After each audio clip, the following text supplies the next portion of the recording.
Hello, everyone, and welcome to Rob Has a Podcast. I'm your host, Taran Armstrong, and we are here, pissed yet again, to talk about tonight's Veto episode of Big Brother Canada 11. The second to last week of the show, but the last time that we will be doing regular recaps here for a Veto episode, as we will be in Toronto next week. But with me to do it this week is Mary. How you doing, Mary? I'm doing good, but Taran, I just wanted to say, we knew that there were potentially going to be 4 people on this podcast, but I have your best interests in mind, which is why I made sure that it was just the 3 of us. So as long as you know that it's because I had your best interests in mind. That's why. Oh, okay, good to know that you have my best interests. You would never lie to me. I would never lie to you, and I would never do anything for my personal gain. It's No. always because I just like sometimes I need to be selfish, but this time it's because I have your best interests in mind. Would And you that's say, why like, for the first time in your life, it's time to be I mean, selfish at any point? I am so selfless that this is the first time in my life that I've felt the need to really be selfish to have fewer people on the podcast to get more spotlight, but it's because I have your best interest in mind. That's why. Okay, good. Just want to to make know. sure we're clear on that. Well, a very selfless person is also with us tonight, and that is Lovina. How you doing, Lovina? So selfless. I'll turn my camera off, give Mary all the limelight possible. So now I could be 2 people. No, I'm kidding. Yeah, I'm happy to be here. That was an episode. I mean, hey, it was there. It was okay. Some high points, some low points, but we're here. We are indeed here, and we are here to talk about tonight's episode of Big Brother Canada 11. And it was an episode, and we watched it. So now we're going to talk about it. How many notes did you take, Taran? Let's play that game. Notes? Well, listen, I use my head. Use your head for once, please.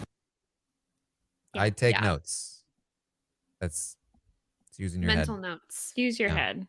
Yeah. Yeah. How dare you take notes for this podcast? Gotta wing Well, it. Come on. We started the episode with the nomination ceremony. We ended the nomination ceremony. Ty has been left off the block, and Anika feels good. This was the move she needed to make. Mhm. She needed to leave Ty off the block to show trust. And Renee feels good. She says this is the best case scenario because Ty can win the veto and take one of us off, and then it'll all be fine. See, the fundamental flaw of everyone left in the game, with the exception of Ty, is that they've put their trust in Ty. That's the problem. You're right, Renee. If you actually had a 3-person alliance at this point, and that third person was purely 100% on the side of you and Claudia, then yeah, this would be an okay scenario. They're left off the block. The person who has the biggest chance of winning the veto, they can take one of you off and take out the other person from the other side. And also, for Anika's point of view, yes, if that third person Ty was, one of your allies, then sure, these are great noms. But the problem is that Ty is on the side of Ty, and who knows who he wants to be in the end. It's probably not 100% either one of these 2 sides. It's probably a combination of the both. Or maybe his mind will change. I mean, keep changing, because he has the luxury of doing that. He has the luxury of lying and of changing his mind. Yeah, my question is, why doesn't anybody recognize this at this point? You're at the tail end of the game. Put Ty aside. You shouldn't feel good no matter what at this point. I don't know if that's just me, but I wouldn't feel confident no matter who I was, no matter what alliance I made last week or, at the beginning of the game. I would think there's a good opportunity for me, a good chance for me to be on the block, no matter who I am. So that's what I'm not understanding. Wow, Lovina, I think that just says a lot about you and how my insecure problem. and anxious you Yeah. are. Yeah. And it's really, honestly, it's pretty hurtful, the lack of trust you're showing in Ty.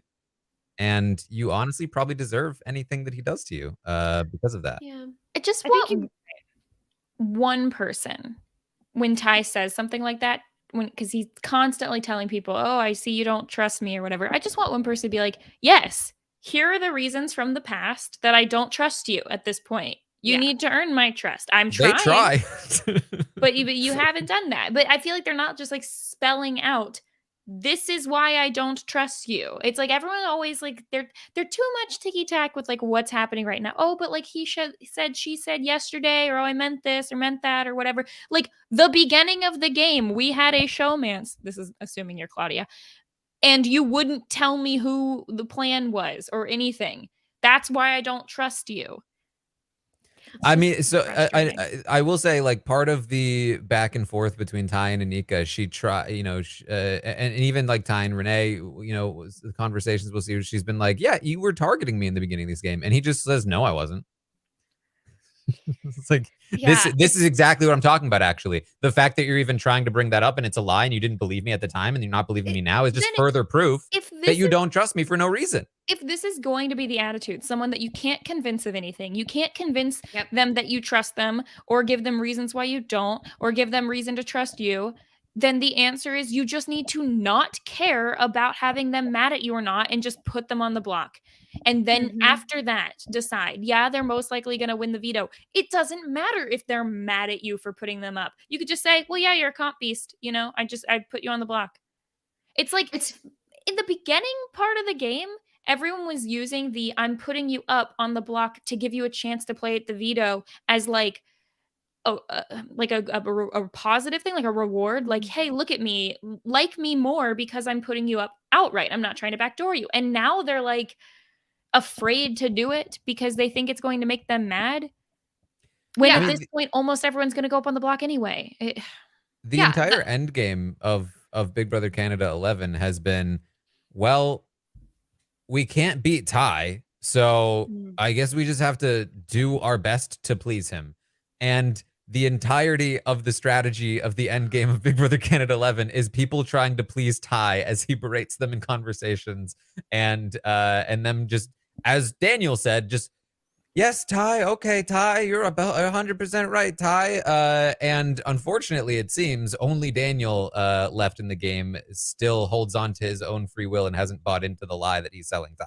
That's so weird. I wonder why it's Daniel and no one else that's left in the game. I mean, Daniel's not different than anyone else left in the game in any way, shape, or form. It's not No. like he has something in common with Ty that the other ones don't. Can't put my finger on it. Yeah, and that's why watching this episode, honestly, I was just bored. Like, I'll be completely honest. Just this whole end game, not even just this episode, I've been bored because it's like, okay, just give him the win. Like, that's just how I feel watching it. And Mary, you said, why isn't everybody just not saying, well, I don't care what he thinks, and I'm just gonna throw him on the block. It's actually they're doing the literal opposite of that, where they're begging for his attention, his approval. That's all I saw this episode on both sides. It's not even sides of the house anymore at this point, really. Except Daniel, kind of. Like, I do want to give Daniel that credit, sort of. But even him, I'm just like, all right, like I don't know. I'm just bored by every person that's left. Is that bad to say? No. They're I boring. mean, yeah, it's it is what it is. I will say, so we then got Claudia talking about the situation. She says that this is not good for her, of course. She feels like she's being targeted. She says, I have no game relationship with Anika, which is news to me because she literally has had a Final Four with Anika as like recent as what, like 3 days prior to her making that statement.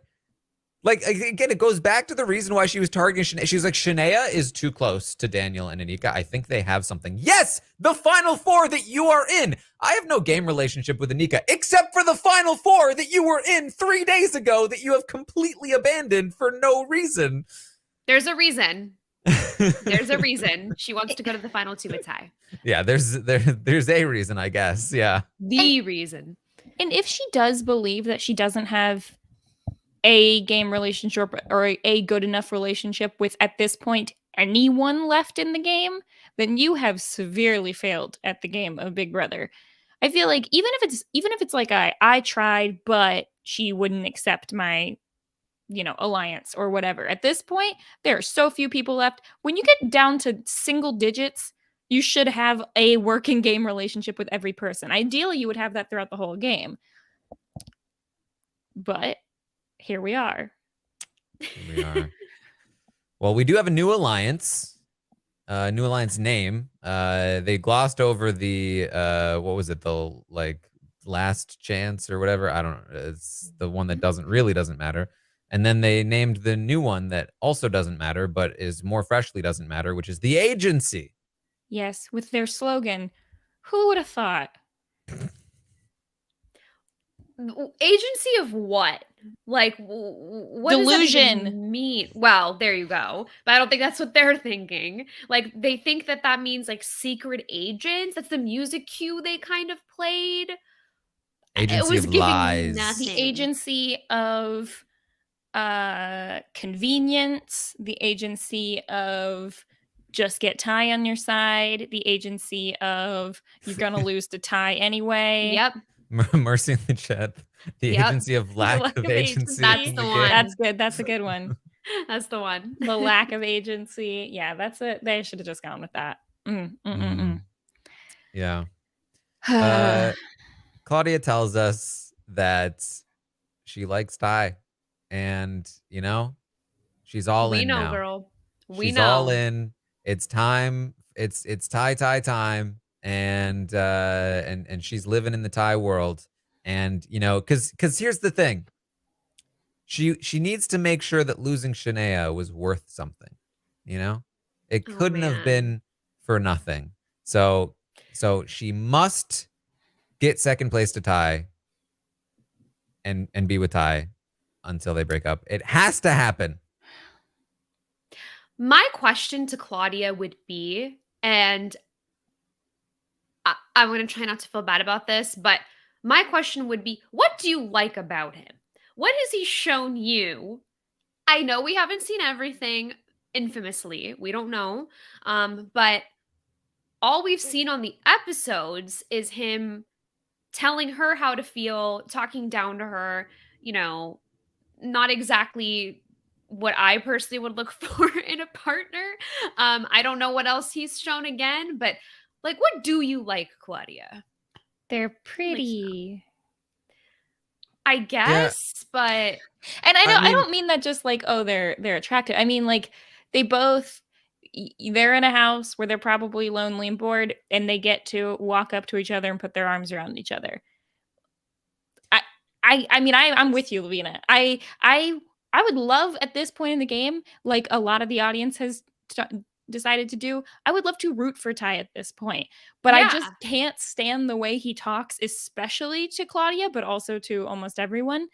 I can't stand, and it's and I was making a joke earlier about, Ty and Daniel, but it's only because it's not like he talks to Daniel so much better. It's just that Daniel is the one who most accurately knows how to play Ty and knows how to joke around with him and have that rapport. Maybe someone else, maybe one of the women could have done that.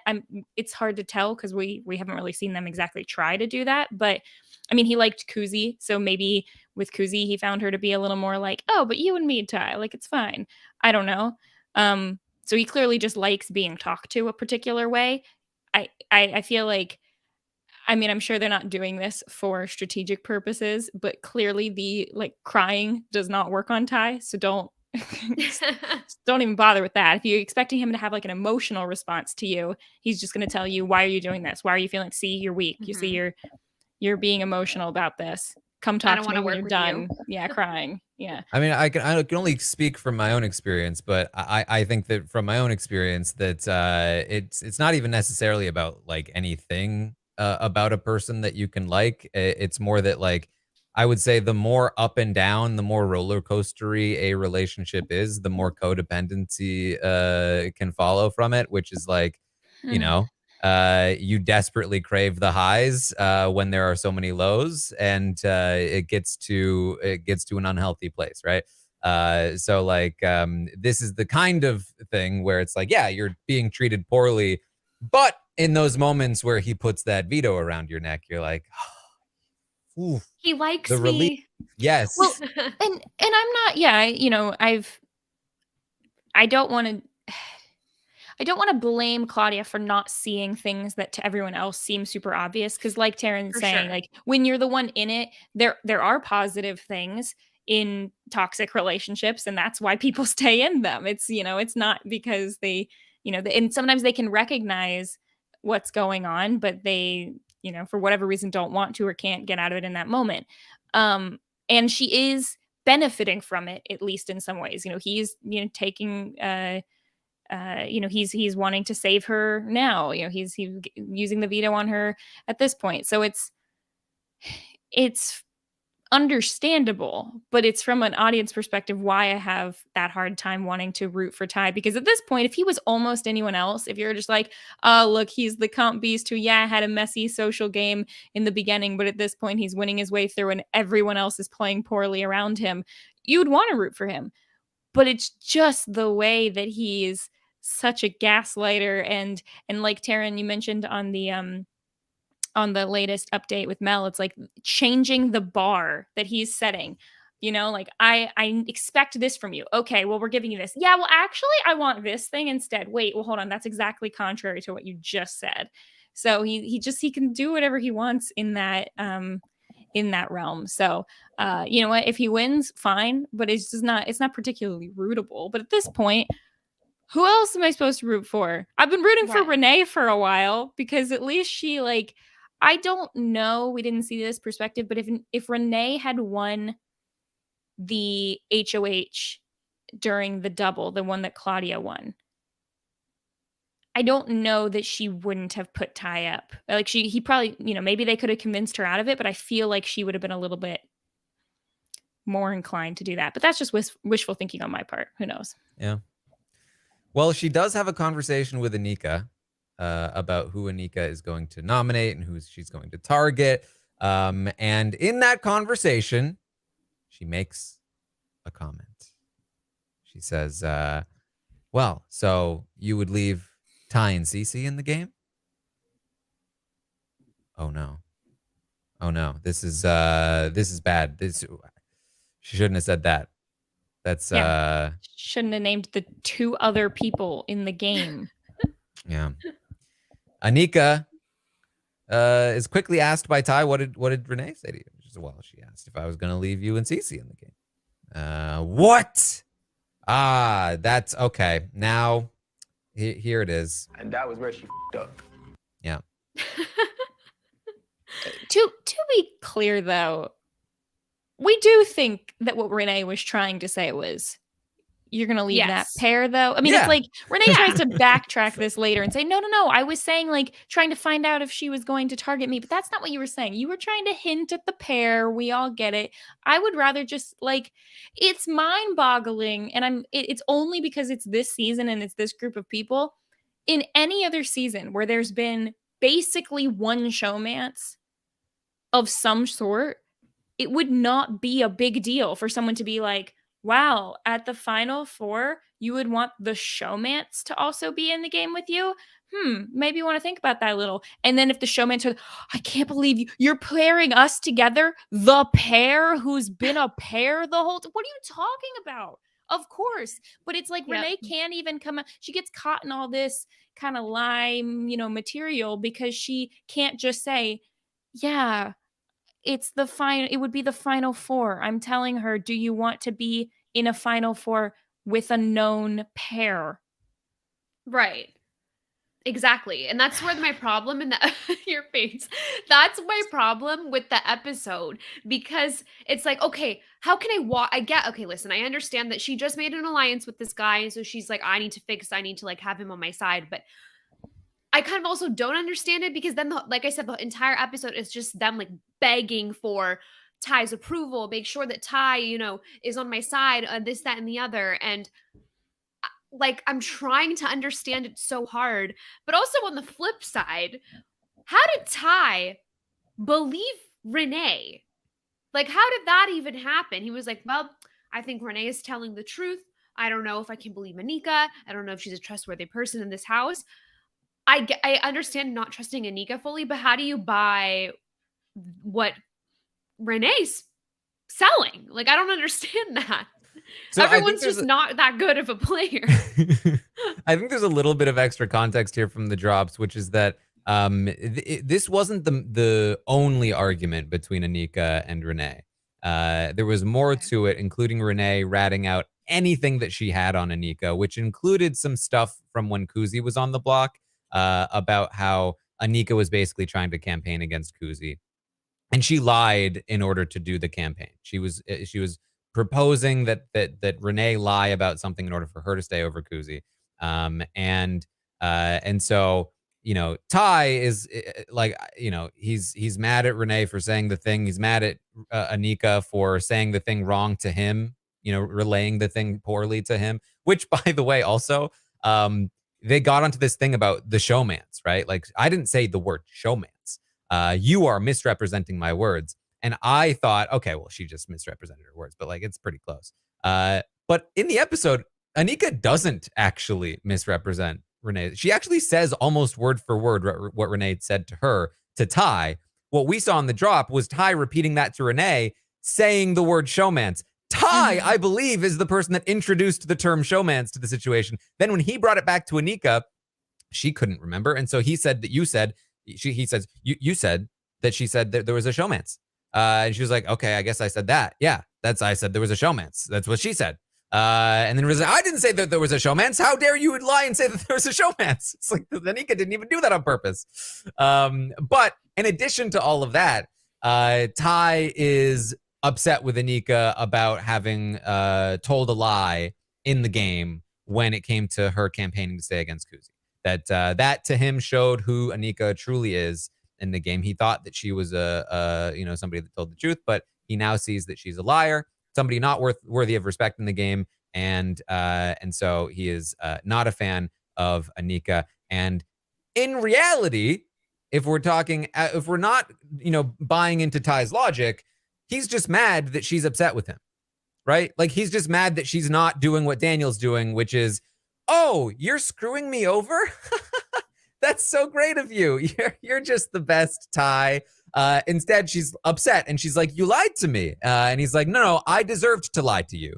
And he needs to come up with a reason for why he deserved to lie to her, and how she's a bad person for all of those things. And so that's what's really happening here. And it's the same thing with Renee. He's just finding a reason to be mad at Renee because he knows he wants to vote her out. Yeah, I mean, let's go back to the reason that he gave about Shania, to put Shania up. She doesn't listen to anyone. She doesn't listen to me. Just say that. Like, yeah. We get it, Ty. Especially Shania, because she doesn't listen to anybody. Super annoying. To me. Yeah. It's frustrating. So we get to the veto competition. And lo and behold, it is another very physical competition. The second anyone saw this, they should have immediately known, as long as Ty is capable of like memorizing a phone number, then he will win this hands down, no question, because all he needs to do is memorize 10 things. In fact, I even said this on stream. I said, oh, this is so physical that Ty could literally just memorize 3 at a time and still beat everyone with plenty of time to spare, while everyone else had to do it on 1 or maybe 2 goes. And lo and behold, Ty literally only has to memorize 3 at a time and still beats everyone. He goes back 3 times to look at the list to pick up the things. he also screws up the puzzle multiple times and has trouble with the puzzle, and he beat everyone by 4 minutes. I don't understand the competitions this season, because I feel like the last couple, I know Canada's kind of like, hit or miss and stuff, but I feel like the last couple seasons were pretty equal. Like, you guys can correct me if I'm wrong. Am I remembering that wrong? So what Big Brother Canada in the last couple of seasons in particular, Big Brother Canada 9, Big Brother Canada 10, they have gotten better at mixing in a variety of competitions throughout the season. We've seen more women HOHs, slightly more women vetoes than in the past, which was a correction to, or an attempted correction toward, how broken things were before.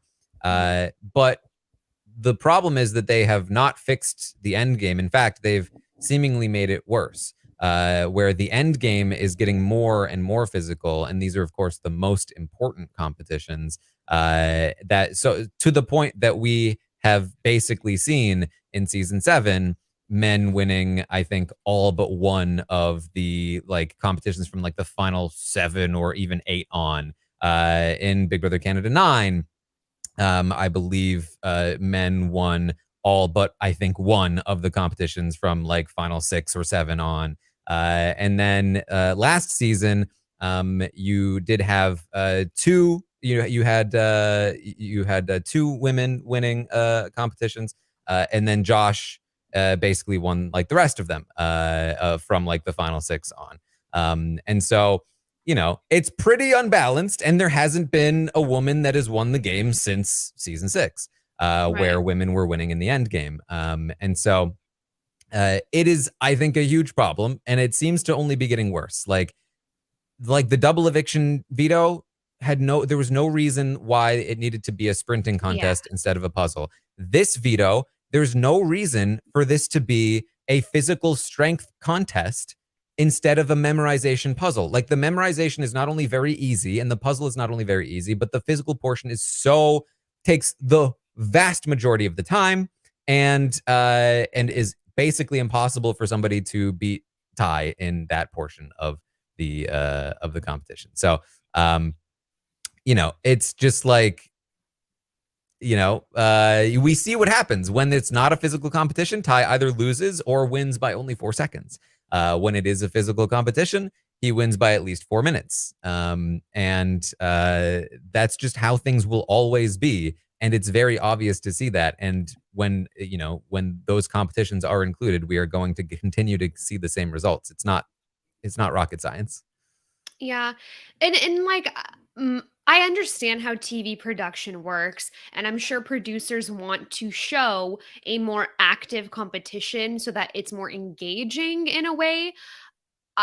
For me personally, I would rather see a puzzle or a buzzer, or even a crapshoot here and there.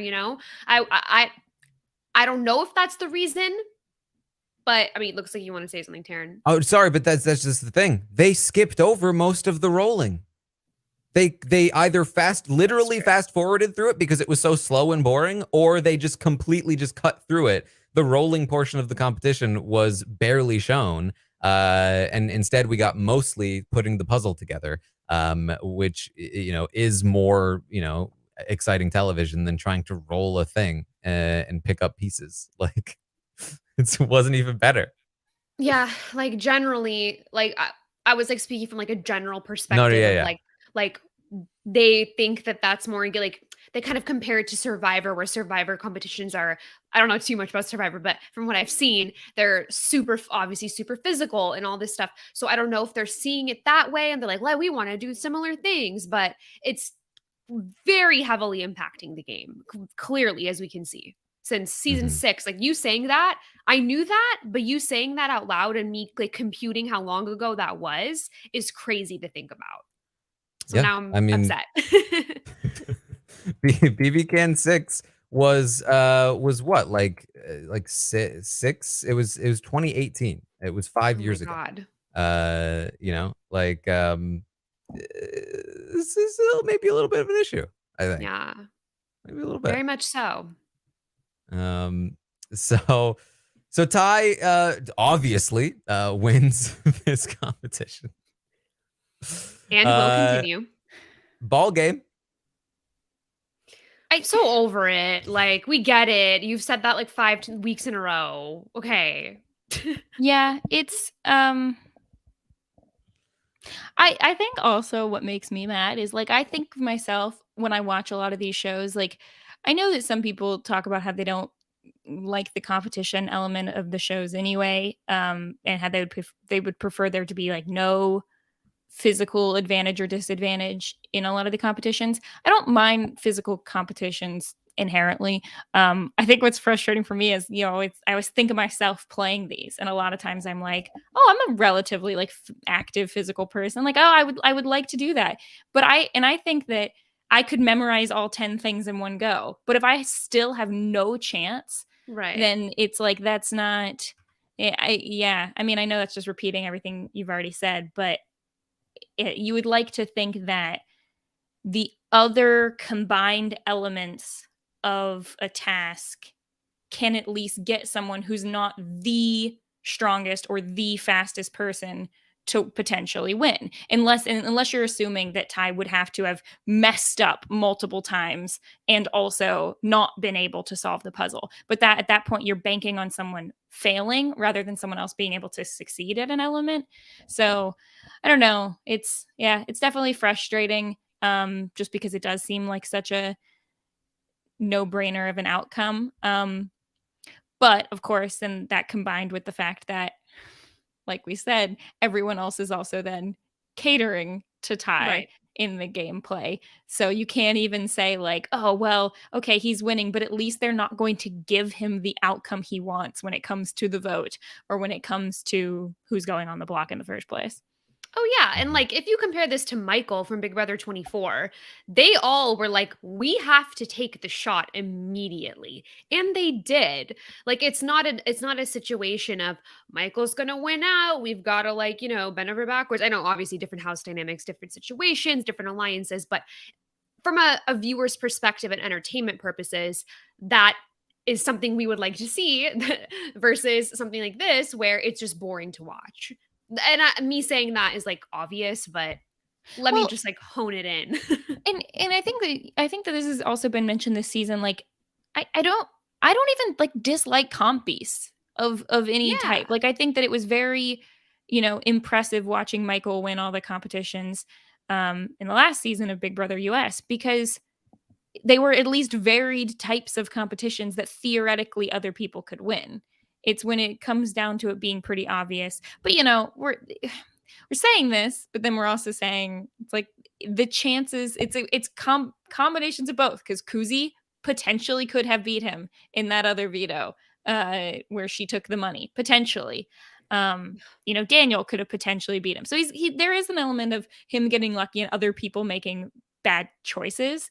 But because I know there's like discussion right now in the chat about like, oh, well then, yeah, let's just make the competitions easy so that women can win. I don't think anyone's saying they need to be easy just so women can win. I mean, I think there's been female comp beasts too. I think the idea is variance, and especially in the end of gameplay, you want to have the ability put in the game that someone shouldn't be able to just make it to a certain point in the game and then pretty much have an automatic chance of winning. It's if you made like 75% or maybe 60%, maybe a little higher of your competitions strictly quizzes based on anything, let's say quizzes based on the geography of like Ontario, then the people from Ontario will probably win most of those quizzes. Or to make it more realistic, just let's say that most of the competitions are just straight up quizzes. We've seen this before too. The people that have studied and that know what to prepare for, they are going to win those competitions every single time. And somebody like Ty, who hasn't studied well enough, is never going to win one of those competitions. And that's just, okay, it's a slightly different game. A game that has been like, there's like, Big Brother has been like that in the past. And just like that, Ty goes from an unstoppable comp beast to a guy that can't win a single thing. That's what we're talking about. Like, this is a choice by production to make Ty a comp beast by putting in competitions that are specific to him, the kind of person, the kind of build that he has, which obviously isn't specifically just Ty, just like it wouldn't specifically be just a person that knows quiz answers. But anybody that has those assets will win those competitions over and over and over. And I think that the game is a lot more interesting when there's a variety of winners to the competitions. I think that's much more interesting. I think that production tends to think that's more interesting. I know that that's what Arissa talked about when she became an executive producer, and that's why they tried to make the game more equitable in terms of competitions. But like when you have the same people winning competitions over and over again, you have Big Brother 16, you have Big Brother 22. It's very obvious what happens. The same people, like the committee wins like what 95% of all competitions in season 22. Like people don't generally like it when the same people win, because you want people to be able to have a chance and you want dynamics to change. And if one person or one group of people continue to win over and over, then you get bad results. And it's really interesting, this discussion, because it's combined with something that's been particularly talked about on Survivor these past couple seasons of when you reuse the same type of puzzles, you're benefiting the people who have studied those specific puzzles. And when you used to say things like, oh, puzzles were the equalizer, puzzles are the part where someone maybe is a little more physically strong and can beat, the physical part of the challenge. But, I don't think anyone's saying that like the puzzles on this season of Big Brother have been massively difficult. I mean, one was literally a 5-piece puzzle that Ty did in like 2 seconds. So it's not an equalizer there. But I think the point being is it's not always, like Taran's saying, it's not always just about the physical competition. It's about making your competition something that benefits one archetype over the other, as opposed to a mix. Have it where there's going to be some physical competitions that the more physically athletic people are going to win, and then some other type of competitions, and just mix those in more. And especially when it comes down to the difference between an HOH and a veto, right? Like Ty has won the last 4 vetoes in a row 5, because think, right? I don't remember. Anyway, because they've 4 been in a row, because I think there was a safety in between, right? Oh, yeah. Oh, in a row, yeah. So yeah, it's I don't know. Do you think, Taran, that it will ever change? No. I mean, they're going in the wrong direction consistently. There was one time where they started to go in a good direction, but that is reverted to back now, like worse than it was before Big Brother Canada 9. But I mean, like even just like look at this puzzle, right? Like Ty, again, we're looking at him like he's a comp beast, right? Because he's winning so many of these physical competitions. This puzzle is a puzzle where every single piece is attached to an edge, right? Mm-hmm. Every single piece, there's 2 layers. One layer touches the top, one layer touches the bottom. And not once, but twice, Ty put pieces of the puzzle together in the middle of the puzzle together to each other and not the edges. And then found out he was doing it wrong and had to flip it around and change things up, because all he needed to do was just find the edge that matched the piece of the puzzle and start there. And it would have, that's what everybody else did. But Ty took 2 times to realize, wait, I can just put it to the edge of this puzzle to get like an actual piece in before I start putting together a thing upside down in the wrong place. Like this is our comp beast of the season. It is that like the well-roundedness just doesn't seem to be there. And when somebody who is so specifically skill oriented, like, it's just kind of silly that the game is so focused on him, like strategically, competitively, everything is focused around Ty because he keeps winning these things based on the one skill set that he has. And it's funny you say that, because last week, or was it last week? No, during the double eviction, I actually tweeted this. I said, I'm typically not a huge fan of just a comp beast winning out and that's why they win and that's only why they win. But what he did in that moment, I was impressed by. I felt like there was a glimmer of hope. I'm like, he's using his brain. He's got some strategic stuff going on here. But I mean, do I feel that way right now? Probably not. And I'm just because I see the writing on the wall. And as you said, Taran, the whole house structure right now is built around this person. And it becomes not even just silly, but like I've used this word 12 times in the podcast already, just like straight up boring. Like it's not fun to watch this right now, honestly. It seems like also some of it is stemming from lack of creativity. Like I could think of, I don't know, 5 or 6 other types of competitions that they could do that aren't a quiz or a puzzle or something super athletic. You could Call do Mary, guys. Come on. You could do a memory type challenge. You could do a type of challenge that involves, studying something and then, answering questions about, but not quiz style questions, but like, which one, whatever. I mean, I guess that is quiz, but like there's different types of things you can do and things that we've seen in reality shows before that for whatever reason they've phased out, maybe because they take too much time, maybe because whatever. But that's why you have some of these things that when people think about of like what are some of their favorite competitions, a lot of times it's things that are more or less fair for any person and can produce interesting strategic gameplay inside of a competition itself. I think that's partially why people really love like hide and go veto. It's why people always talk about the knockout ones. I was gonna say the hot box competition. What is that called? It's not called that. Oh, black box. No, the one where they're all in the box in Big Brother 6. Oh my gosh, whatever they call that one. Oh yeah. Oh my god, what is it called? It's the button one though. The plastic one. Yeah, the plastic box outside with the button. Big Brother Canada 6? No, just Big Brother US. Big Brother 6. 6. The Caser. Yeah. The pressure cooker. Pressure cooker, thank you. Not the hot box, whatever. Same thing. I thought you were talking about the timed one. Thank you, chat. Pressure cooker, everybody knew. Sorry. I mean, that's a good one too. Like sit in the thing and count how many seconds go by. Like that's a good one. Oh yeah, that one's a good too. I'm just saying there's like plenty of things that don't necessarily that you can add in other strategic and social elements to that make it even more fun.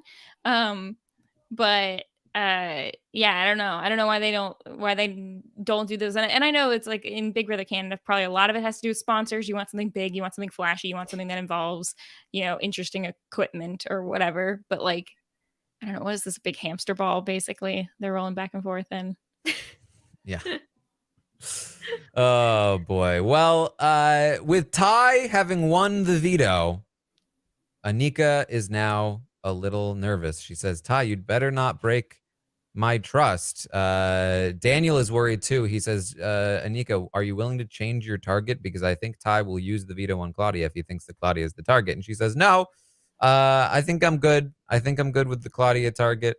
And so just for reference, this was Anika last night. How can Cece be so brainless? And this is Anika tonight. You are doing the exact same thing you did to Cece. You said you wouldn't, you said you used it. I would say the same thing though. Like I understand Anika in this moment. You gotta throw something at the wall, try to see if you can make him feel bad, even though she won't. But I would do the same thing. This is a classic, like, fool me once, fool me twice thing. I mean, he turned around and did exactly. You already unmasked him. You unmasked him last week, and then you put the mask back on, and then you were surprised when you unmasked him again. Then put him on the block.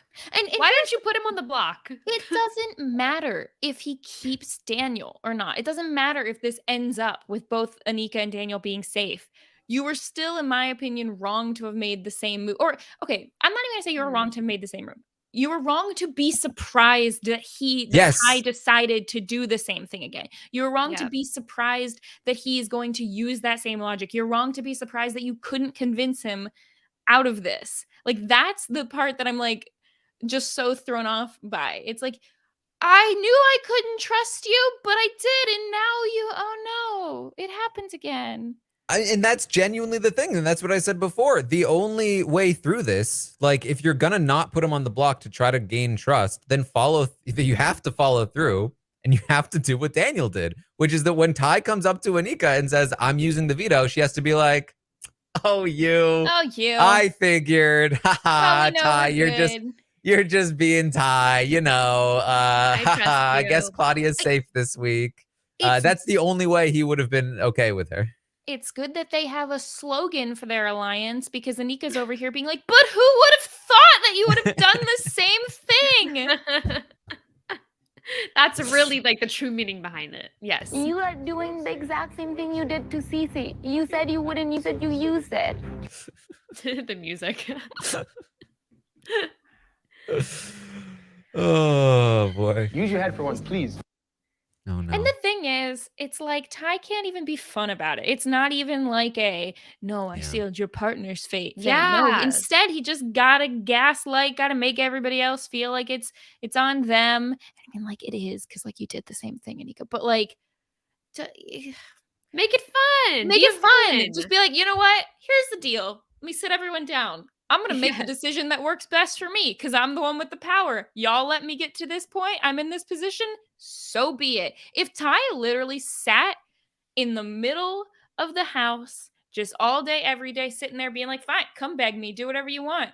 I'm the one with the power. If he just did that, I'd be like, can't help but to stand. At least he's doing that. But instead he's going to everyone, promising them things, then telling them that he didn't lie. He's super honorable. Oh, but he can lie because, they lied first and it was just a little lie. And he had to lie. He had to be selfish for once. And then, oh no, it's because I didn't trust you. It's because I knew you were lying to me. And really, wasn't it your fault for trusting me in the first place? But how come you didn't trust me? That's not fun, Ty. It's not fun, calling people Ty. Insecure and like riddled with anxiety because they didn't trust him during a week where he actively worked very hard to try to evict them. Like that's what's going on. And but that's not fun to watch. You guys don't like that? I love the amount of people that are like gaslighting is the game, guys. It's called playing the game. Except what is the game purpose? Can you tell me that? Other than losing jury votes. I think, do people not understand the difference between lying, making different alliances, betraying people, strategize? That's playing the game. What is unnecessary is to treat people like they're beneath you and talk down to them. You don't need to do that. I mean, fine, you can. It's just not going to make me like you and root for your win. You can see Ty play the game when he doesn't have power. That's when he's playing the game. He's nicer to people. He actually speaks to them on their level and to a degree, and tries to like work on things. And he will occasionally lie to get his way here or there. But it's not until he has power and thinks he's safe and thinks he doesn't need to play the game that he acts this way. And that's the difference. There is game-related manipulation, and that can be fine. Or it could be still like hard to watch sometimes, and you could feel bad for people when they're getting manipulated. But you can understand, okay, they're manipulating someone. They're that's like, okay, this, that's what Daniel's doing. He's thinking, I don't really feel this way about Ty, or at least that's what we're being presented. But I'm going to talk to him in the way that I know Ty wants to be talked to. I'm doing that because I'm being strategic here. It's not genuine. I'm, potentially adding some on here. And maybe he's not the best example. He's just the only one who's at least a little bit playing, right? Yeah. But like in other seasons, you can understand people who will turn things on and off for different people. But actually, like Tara, you're just saying, if Ty was playing the game, he would be nice to these people because that's either trying to get a jury vote or trying to keep them on your side in the off chance you don't have power. But of course, I think he just doesn't. Nah, Mary, you're just soft. You just don't get Big Brother. Oh, sorry. You just don't understand that Big Brother's about manipulation. I know, I'm so emotional. Ugh, I'm so annoying and I don't listen to anyone. I think there's just a huge difference between they're saying, I feel like people don't understand what the word gaslighting really means. It's just it's been like a hot word the past couple of years on the internet, I guess. And they don't understand that watching a person manipulate and lie, that is Big Brother. That's fun for us to watch. But watching a person convince another person that they're crazy or they actually have insert like mental health issue here, like anxiety or something, that's actually not part of the game. On Shouldn't their be part way of the out the door as well. Right. And that's not fun to watch. That shouldn't be part of the game. So there's a huge difference between the two. And I feel like the word gaslighting gets mixed together with other Big Brother words that are like normal, I guess you could say, like manipulation. So I think that's what's happening. Well, Ty is going to let Renee know that things are not going to go well for her. And Renee, she's been through it. She's been pissed. I'm pissed. She's been really pissed. Capital P-I-S-S-E-D, pissed. She's been blamed for things she didn't do. I'm getting the heat for something I didn't even do. And she worked very hard to unpiss herself. My plan for the rest of the day is try to unpiss myself. But now Ty, he comes up to her and he says, look, you're in trouble. You really messed up. And that was where she f***ed up. And now Renee. I am pissed. Yet again. Yet again. She had a new line today. She had a new canned line. What was it?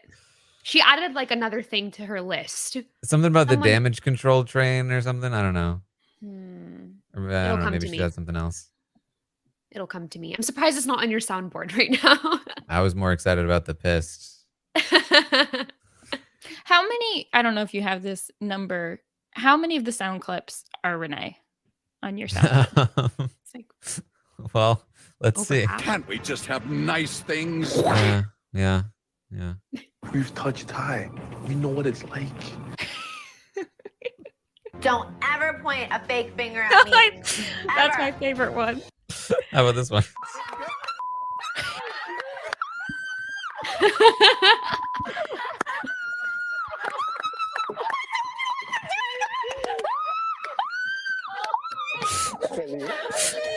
It just increases in intensity.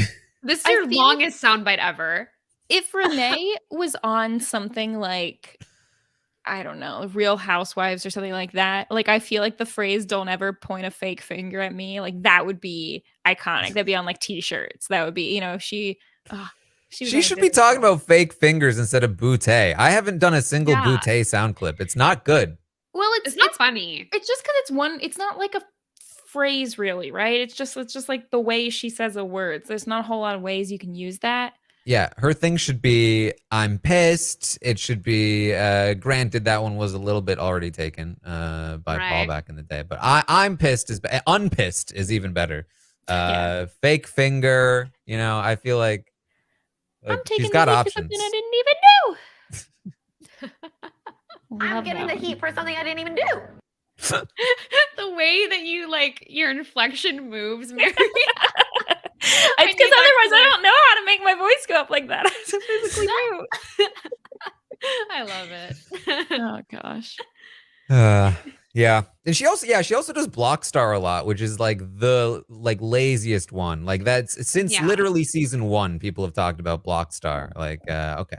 I feel Blockstar, Pawn Star, okay, we get it. You want to and we need to introduce to Big Brother the idea of you don't want to call attention to the fact that you've been on the block multiple times. That's not almost ever a good thing. Unless it's iconic. You've been on every single week and never gone home. But if that has not been the case and it's not been at least more than 7 times, then all you're doing is just saying, keep putting me on the block. It's fine. I think the only person who can do that successfully, the one singular time it happened, was Taylor Hale. And I don't think it's ever going to happen again. But it wasn't necessarily done in a way of I'm going to call attention to this. It's funny. It was part of the strategy, like for her God, at the end. if you haven't gone back to listen to Taylor's final speech, like it will still give you goosebumps. Every time. I watch it every Highly few recommend months. it. Yeah. Seriously, I'm not even joking, you guys. Not either. Well, Claudia says, look, I'm prioritizing my relationship with Ty over Renee. It's Showmance 2.0. I have nothing to say. I don't want to be hard on the girl. I've said everything I needed to say earlier. I'm disgusted. I feel like she went from one of the most independent, like, showmance partners we've ever seen, actively targeting a former showmance, having broken up with them, to now one of the most codependent, and just blatantly playing for second place. And it's quite unfortunate. Even before she was targeting him in the early episodes, she was one of the, not the only one, but one of the first people to clock, like, that's the guys alliance. Like, we need to watch out for that. We need to do a counter thing. Like, I know Renee was doing that too, but yeah, it's sad to see how much she's just put her own interests completely on the back burner. It's honestly like listen to her in the diary room, because at the beginning of this episode, when she's concerned that Ty might screw them over again, she's saying to us in the diary room, it's not that I don't trust Ty, because I do trust Ty. I really do trust Ty. It's just that, he has screwed me over in the past, and so I'm a little worried, but I do really trust him, okay? I do trust him. It's like, you don't need to convince us. Like, Yeah. Do you think that maybe something we're missing? The only thing I could be thinking of is that there's just hours and hours of time that we don't see where Ty is talking with her saying, just think about how much we're loved as a showmance and how much, the viewers probably love us and how we need to have each other's back or something I like think that. Ty would be like, doesn't matter what the viewers think. You really think they matter? I just feel like there's no way that she could have gone from feeling like it was so obvious that he was against her and wasn't giving her information and trusting her, to now feeling like she needs to reassure the audience that she's reliant she on him trusts for her literal safety in the game. Well, she's chosen to be reliant on him because she's played into his hand. To a degree, yeah, but I think when he keeps winning and she can't get rid of him, I think she eventually made the call that, like, I don't know what else to do, Yeah, Right. I mean, there, she can't. Yeah, and this is why it's so frustrating, because it's like I can't tell the players who are in the game right now to make Ty dislike them actively by not trying to work with him openly when he's going to, keep winning. Like that, I don't think we would ever say, like, oh, good strategy is to make someone else dislike you or be against you in the game. But I just feel like there's a difference in that and in trying to appease him. Yes. I don't know. I don't know exactly how to phrase it. It just feels ickier with her. Yeah, I mean, we kind of talked about it before too, but, like, there's a player like Daniel who's really able to separate, for the most part, emotions from gameplay, and like how he's moving in the game. Like, he's able to say to Ty, yeah, Ty, I love you. This is amazing. And then, there are, other players who really, I think, have trouble with that, where it's like Claudia, if she's in with Ty, like, it's hard to not actually be in with Ty. I mean, especially in Claudia's position, like, and certainly no fault to her with this, but, like, it's hard to, like, cuddle up to a dude and be all kissy with him, but not really feel like you're in with him. You know what I mean? Like, that's a weird kind of skill to have, that really, I think, probably would never be a good thing in real life. Exactly. So, you know, I wouldn't blame her for not having that skill. But you know, I think it is maybe part of the reason why she's in this position where it's like, I need to have him in the game in order to stay alive in the game. But in order to have that, like, I need to choose to be all in with him. And I think that's why we're getting her saying, I'm choosing to be all in with him over and over in the DR. I think it's just everyone in the house, what we're seeing right now. Everyone in the house thinks that they need Ty to go to the end. They cannot beat him, so they need to try to join him in some certain way. And that is the entirety of the episodes and the house layout currently. And we've talked about that, like, the whole podcast. Yeah. Do you feel like, what do you think would have happened if at this point, before people who are not Ty somehow either collectively decided or whatever that they weren't going to talk to Ty? Maybe they won't talk game with him, they won't make deals with him, they won't make plans with him. Ty's still going to win the veto. Maybe he would have been put up on the block, maybe he's not, whatever. But he's still going to win the veto. And now it's completely up to Ty to decide if and how he might use that veto. Now, I know that that's like, you shouldn't ask for that in the game because people who are on the block should be trying to campaign to Ty to use it on them or whatever. But what do you think would then motivate Ty's choice? Because, like, that's leaving the game up to Ty. At this point, everyone is, I don't know, it's sort of like there's these two different ways of looking at it, where one is, I need Ty to get me to the end, and the other way is basically I'm going to tolerate Ty just existing here while I'm doing my best to get myself to the end in another way. I mean, personally, if I was in that spot, I would be like, yeah, absolutely, let's not talk to Ty, and then I'd slip him secret love notes. Well, you know what I exactly. mean? Like, Yeah. But what would he like if they actually did that? What would he go off of? He'd probably just go off of, again, like, who does he like the most prior to them cutting him off, or maybe the people he liked the most, he's the most upset by, and he takes them out first because they're not talking to him. Yeah, which is, it's like, I can't blame the people for trying to work with Ty, but you're also,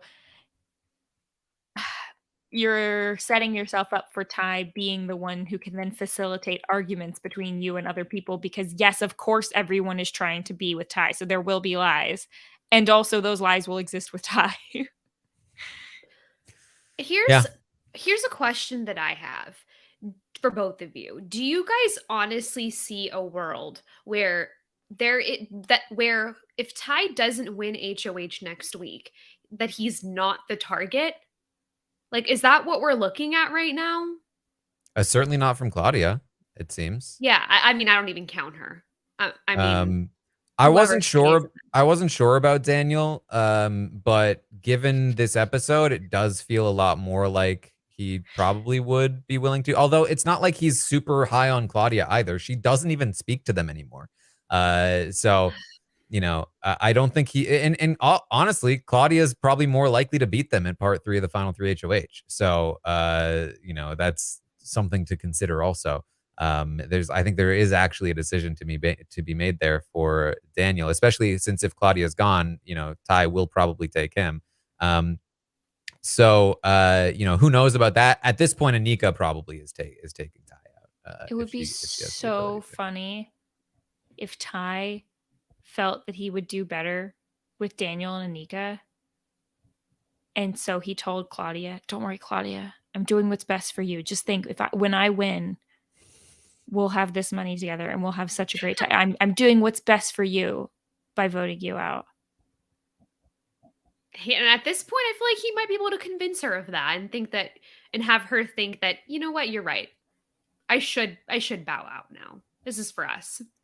And when Claudia decides not to target Ty, Renee from the jury can look at Anika and say, really? The showmans not targeting each other? Shocking. Oh boy. Well, I guess hold on. Fan fiction real quick. What if Claudia does target Ty and she's like, psych, lulled you into a false sense of security? Oh, I'd stand. I mean, yeah, I'm back. Come back on her now. I'm back, baby. Like, if she was in the diary room right now saying, like, this effing dude, like, I'm gonna get him. He keeps taking out all of my friends, but don't worry, I've got his number.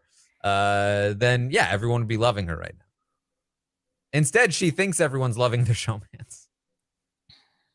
Might be that. I don't know what it is. See, it's tough because we don't know. We don't Well, she know said on the what's drop, in her she's like, head. wow, the audience must be like, what's going on with them, right? Like, did this see is so that. exciting. We're going, honey, what's going on? This is not good. She has to know because the way that, at least in the clip that I saw, it seemed like she was like, everyone's probably so confused, like, you know, this, that, and the other. It definitely wasn't like, wow, we're like we're like Canada's sweethearts or something. We're the Jeff and Jordan of Canada or whatever people said about Jeff and Jordan. Right. Same reaction, Mary. Same reaction. I think she thinks that they're like, look, things are complicated, but you know, that's just how it is sometimes. Like, Oh man. all right. Well, there are small spoilers, I guess, to talk about here for this portion of the podcast. So let's just quickly play the song and talk about what we know. The Office of Civil Defense has issued the following message. This is a spoiler. Warning. A spoiler. Warning means that an actual Spoiler. against this country has been detected and that protective action should be taken. The lack of energy is beautiful from the three of us. I spent it Round of all doing applause. my Renee impression. I loved it. That was it. That was the one that I wanted to see. I'm getting the heat for something I didn't even do. Wow, that was really good, Mary. That was really good. So, as we said, not much in the way of spoilers. Obviously, Renee on the block against Daniel. Ty is planning to vote Renee out, has had multiple conversations / arguments / berating sessions with Renee, calling her insecure for not trusting him, even though he's voting her out, and that she's full of anxiety because of the way she played the game, not trusting people like him who had her back and wanted to work with her from the beginning and definitely never tried to get her evicted. And I don't even mean that sarcastically. He actually said that. He said specifically about Kuzi's HOH. He never said her name and never tried to get her evicted at all, which is very verifiably not true in any way. And when she said, oh, but Kuzi told me that you did say my name to her, he said, well, Kuzi's a liar. So when she goes and asks Kuzi about it, I presume Kuzi will say, no, he said your name. I'm in the jury. I have no reason to lie to you. I'm sure Renee's going to feel really good about that. Because, guys, this is Big Brother, right? He's just playing the game, you know? He's just playing the game right now.